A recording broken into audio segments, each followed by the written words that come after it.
Hello po mga idol, kumusta po kayo?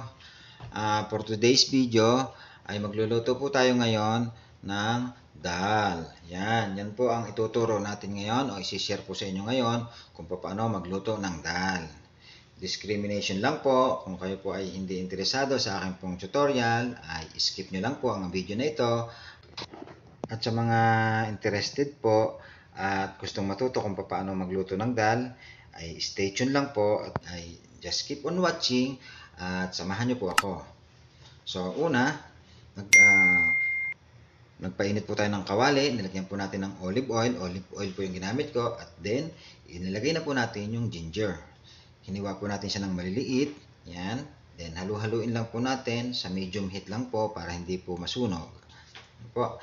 Then, kapag ka po medyo mapula-pula na po yung ating ginger, isama na po natin yung ating garlic. Then, isunod na po natin agad ang sibuyas.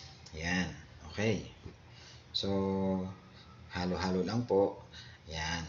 So, kanina po ay nagpakulo na po tayo ng tubig. Then, nilagyan po natin ng konting asin. Konting asin lang po. Saka po natin inilagay yung ating hinugasang lentil. Yon, lentil po yon. Para po siyang munggo na kulay yelo. So, ngayon po, sinama na po natin yung ating tomato. Yan, maliliit na slice lang din po para madali po siyang maluto. Then, halu-haluin lang po natin. Yan, ganyan. Halu-halo lang po para hindi po siya masunog. Para maging pantay po ang kanilang luto. So, naglagay din po tayo ng cardamom. Yan. Meron po ako ditong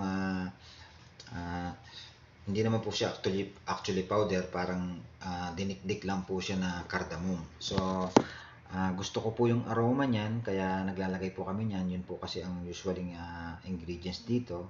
So, nasanay na din po tayo sa ano na yan. So, kung gusto niyo po lagyan, kung ayaw niyo po, pwede naman po. Yan. Pero kami po dito, mga sanay na po dyan sa amoy na yan, ay kami po ay naglalagay niyan palagi. Meron po kami lagi niyan dito sa kusina. So, yan. Tayo po ay nagpakulo ng tubig, yan. Isalin po natin yung ating mainit na tubig dun po sa ating pinapakuluan. At sa nga po pala, yun pong aking pinakuloang lentil ay nilagyan ko po yan ng maliliit or cubes na slice ng patatas. Personal ano ko lang po yun, ingredients. So, nasa sa inyo po kung gusto nyo pong lagyan or hindi. Pero ako po, every time po na magluluto ako ng dal, nilalagyan ko po siya ng patatas. So, balik po tayo dito. Kung makikita nyo po, meron po ako nilagay na chili powder. Yan. Ito po ay optional. Kung gusto nyo pong maanghang, dagdagan nyo po. At kung ayaw nyo naman po, wala pong problema. Kung gusto nyo po ng mas mahilig po talaga kayo sa maanghang, dagdagan nyo po, wala pong problema. Yan.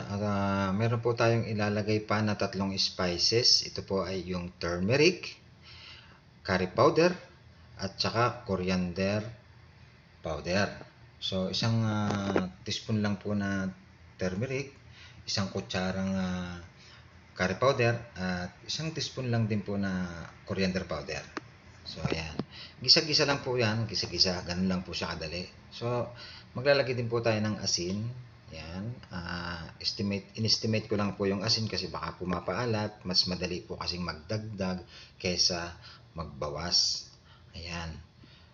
Ngayon po ay yung pinakuluan po natin na lentil, doon po tayo kukuha ng isasabaw natin dito sa ating ginisa na parang pinaka-gravy. Yan, yung gagawa po tayo ng gravy.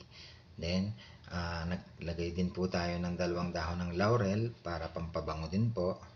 Then, after that, ihahalo na po natin siya dun sa ating pinapakuloang lentil. Ano po? Ganyan. Isama lang po natin. Okay, yun. Ganyan lang po. Pero kung kayo, usually po, kung kayo po ay kakain sa mga restaurant, ng mga may tinda po na ganyan, i-expect nyo na po na meron po talaga siyang anghang. So, kaya nga po sinasabi ko, ito po ay kung kayo po magluluto, para ma-adjust nyo po yung anghang, yan, ito na po yung tutorial para makapagluto po kayo ng sarili at mas tipid pa. So, kung customize nyo pa po kung anong gusto nyong ihalo, gusto nyo pong lagyan ng fish, or any vegetable na gusto nyo, yan, pwede po yun. Kasi usually po dito, yung mga ibang lahi, ang inilalagay po nila dyan ay fried fish. Yun, ipina-fried po nila, saka po nila isinasama dyan. Minsan naman po, hindi po nakaseparate, parang yan lang po yung pinakasoup nila. So, gumamit po tayo ng magic sarap bilang siyempre Pinoy po tayo. Yun po yung ano natin, pampalasa na dagdag sarap. Kaya nga, magic sarap. So yan, dyan po natatapos ang ating video.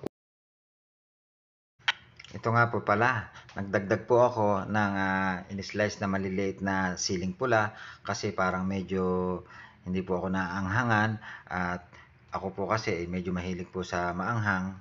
Yan, kaya nilagdagan ko po yon. Pero yan po ay depende pa rin po sa inyo. Kung gusto nyo po ng maanghang, pwede pong hindi nyo lagyan. So yan, malapit na pong maluto yung ating titikman lang po natin yung lasa. Yan, kung ito po ay kailangan pa ba ng asin or hindi na. Okay, sa tingin ko po ay okay na. Yung atin pong dal, malambot na rin po. So, hanggang dito na lamang po. Thank you very much. Ganyan lang po siya kadali. Bye-bye!